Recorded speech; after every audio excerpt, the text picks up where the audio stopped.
నడుస్తున్నది ఓ వ్యవస్థ, దాన్ని చిన్నాభిన్నం చేసాం, పేరేదో మార్చాం. రైతు భరోసా కేంద్రపు వ్యవస్థని ఎవరు నాశనం చేస్తున్నారు? ఇప్పుడు రైతు అక్కడికి రాగానే రైతు పంట పండించేటప్పుడే అన్నా నీ పంట సో మహారాష్ట్రలో అయితే బాగా ఎక్కువ రేట్ వస్తుందన్న, లేకపోతే హైదరాబాద్లో బాగా రేట్ ఎక్కువ వస్తుందన్న అని చెప్పి అవసరమైతే అక్కడికి సరుకు ట్రాన్స్ఫర్ చేసుకునేటువంటి బ్రోకర్కి లింకప్ చేశారు. ఆ రోజున వాలంటీర్ కావచ్చు, సచివాలయ ఇదే ఆ ఉద్యోగి, దాని పేరేమంటారు, ఆర్బీకే ఉద్యోగులు కావచ్చు, యాప్ల్లో ఆన్లైన్లో వీటిట్లలో. ఇప్పుడు ఆ సిస్టమ్స్ నడిపేవాడు ఎవడు లేడు.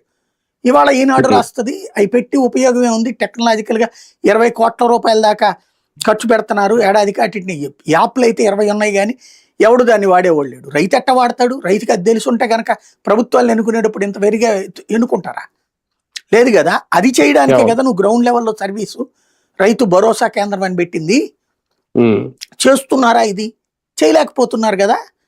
అలాగే అన్నిటికంటే ముఖ్యం, ఒక కార్యాలయానికి పోతే ఇదివరకు మనకి ఏ సర్టిఫికేట్ కావాలన్నా సచివాలయం నుండి నేరుగా వాలంటీర్ ద్వారా మనకు వచ్చేసేది.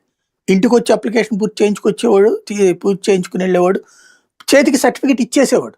ఇవాళ రోజున మనం ఆ కార్యాలయాల చుట్టూ తిరగాల్సి వస్తుంది. లంచం ఇస్తే కానీ పని కావట్లేదు. లంచం ఇస్తే పని కావట్లేదు అన్నటువంటి విషయంలో రాజకీయ నాయకుడు, అధికార పక్ష నాయకుడి దగ్గరికి వెళ్తే కొంత డిస్కౌంట్ వస్తుంది లంచంలో.